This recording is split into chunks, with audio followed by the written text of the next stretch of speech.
Hey everyone, it's Sanni. This is going to be a very chatty, casual kind of video about 10 things I no longer buy. I have my teacup with me. I'm going to have some tea at the same time. I have my list written out, old-fashioned, handwritten kind of thing.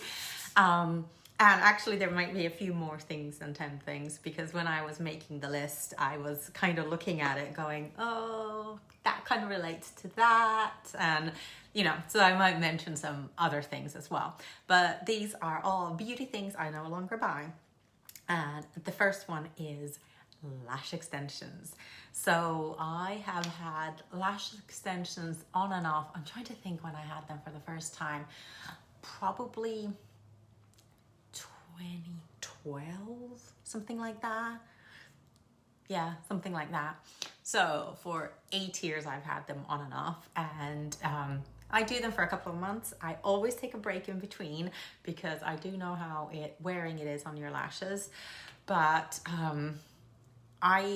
it's really expensive, first of all. And when we went into lockdown, I knew, you know, I couldn't do maintenance. You can't, they were all closed. So most of the time I just use my Revitalash, and like today I have half lashes on. So I just, if I'm like, you know, not going anywhere super dramatic or anything like that, which these days of lockdown, none of us are doing anything kind of super dramatic, I guess.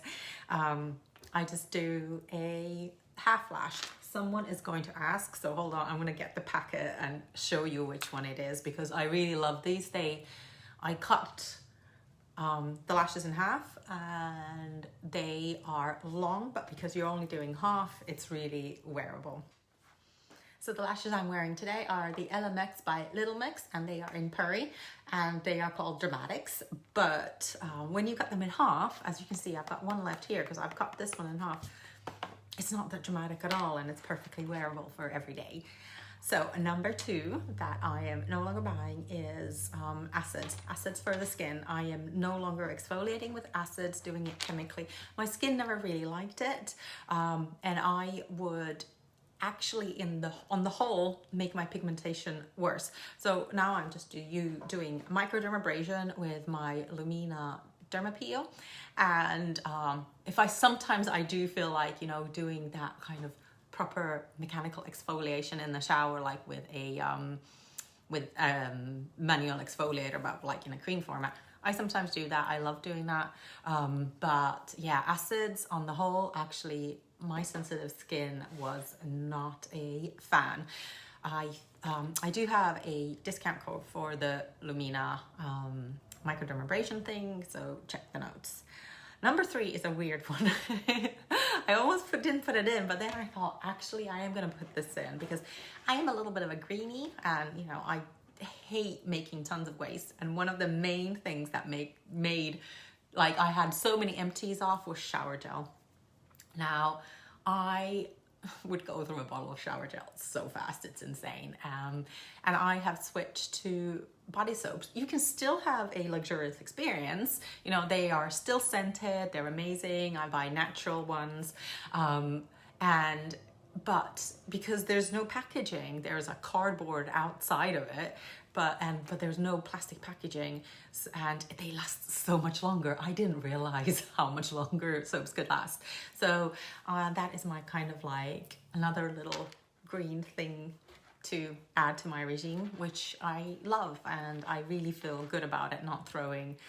I would go through, I think probably, I don't know, a bottle a week. I like to take showers though. Number 4 is pigments. So I very seldom use pigments. Most things, like I would buy tons of them because the little jars are so cute, and you know, and you would see somebody like swipe and do like this amazing thing. It doesn't look any different than if you use a great eyeshadow. And pigments are messy, they're fiddly, it takes a long time. When I'm thinking that I'm gonna use them maybe in editorial shoots and stuff like that, half of the time I don't have time to do that. You know, you just gotta get on with it. There's a schedule. And people don't wanna wait for a makeup artist to do it forever. So yeah, I just decided I'm gonna stop buying pigments. I still have a few left. I don't know if I'm ever gonna use them up, so. Number 5 is multiples. So I used to have several different shampoos and conditioners in my bathroom. I will take a photo of my shower right now and put it here. I have one shampoo, one conditioner, one hair mask, a soap, and one face wash. So I keep one face wash in my shower and the other one kind of by my sink. But like, I used to have multiples of everything, and to my kind of clutter-free personality, I like things to look clean and tidy and nice. I'm sitting in front of my bookshelf. One day I'll take a photo for you guys of like my books. I color coordinate them. Yes, I am one of those people. Anyhow, it's just nice. And when I get ready, so in a big bottle, when I only have that much left, then I order my new ones. But it's just, I don't need to have tons of different ones. And every once in a while I'm like, oh, I want to try that, I want to try that. Now I just put them on a list of guys, so when I start running out, I'll keep thinking, well, do you want to stick with my brand, or do I go with one that I heard about? Most of the time, the ones that I've heard about, I end up not buying because like the immediate thing has completely dissipated. So 6 is nail polishes.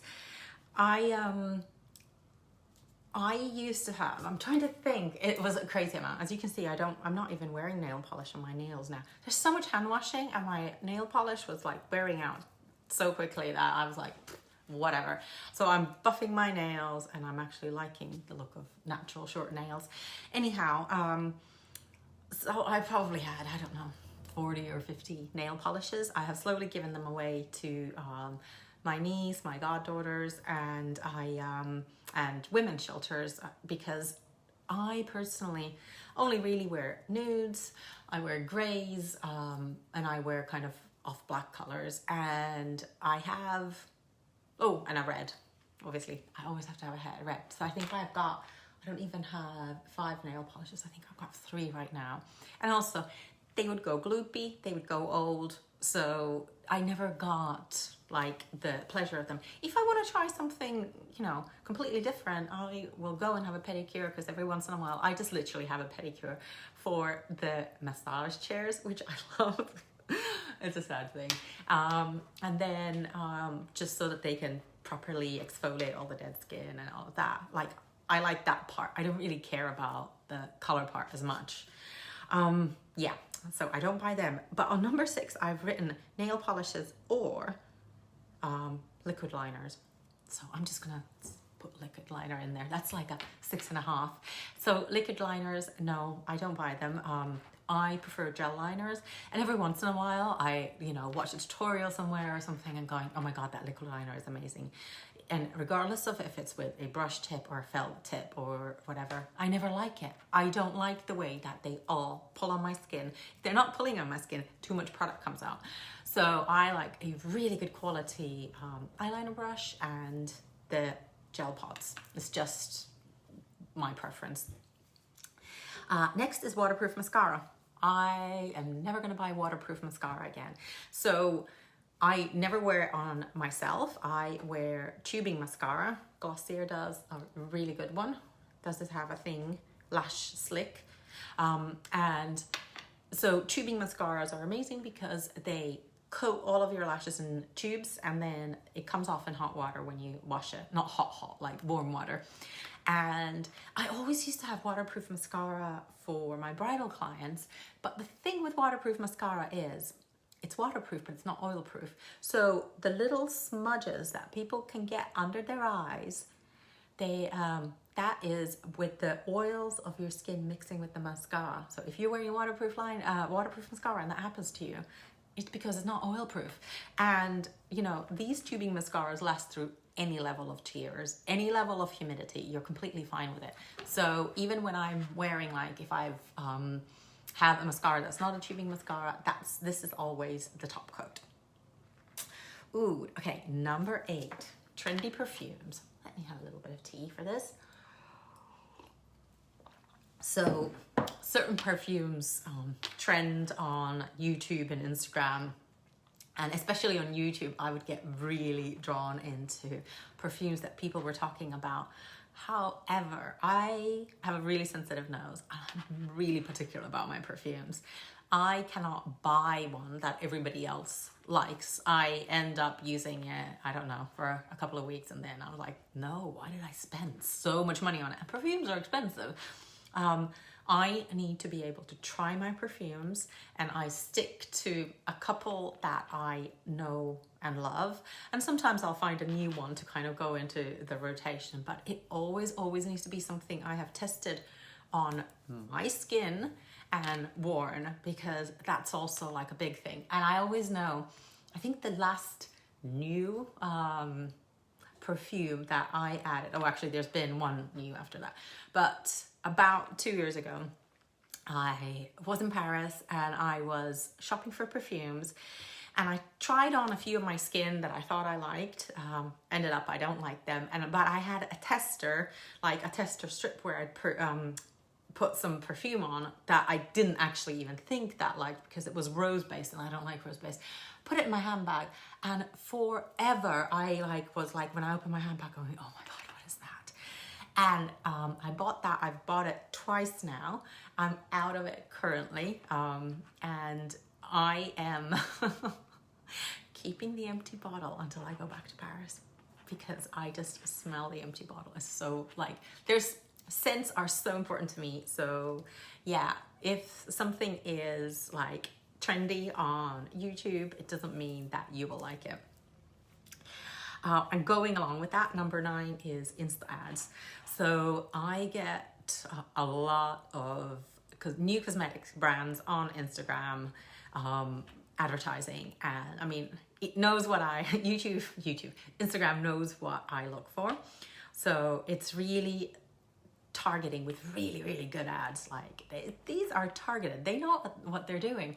And I have bought makeup or cosmetics and different things off of Instagram ads, and I have never ever been happy, not once. Like seriously, not once. So I've decided that I'm just gonna ignore all those ads. I constantly keep clicking on the little thing on the corner that says not relevant, not relevant, not relevant, because I'm not gonna buy that stuff. I'm just not going to. I'm not gonna waste my money. And number 10 is sheet masks. My main reason for this is they never fit my face. My face is kind of, I have a wide forehead, but everything is kind of short, if that makes any sense. Like the distance between, like my nose is short, like everything is kind of short. And the masks never fit me. They're always in the wrong thing, and they're always sliding around, and just the faff of them, it's not worth it for me. So I have decided to stop buying sheet masks. The only exception is for under eyes, because obviously they fit. Like my new love is the K&C Beauty ones. Love these. So eye mask, you can make them fit properly.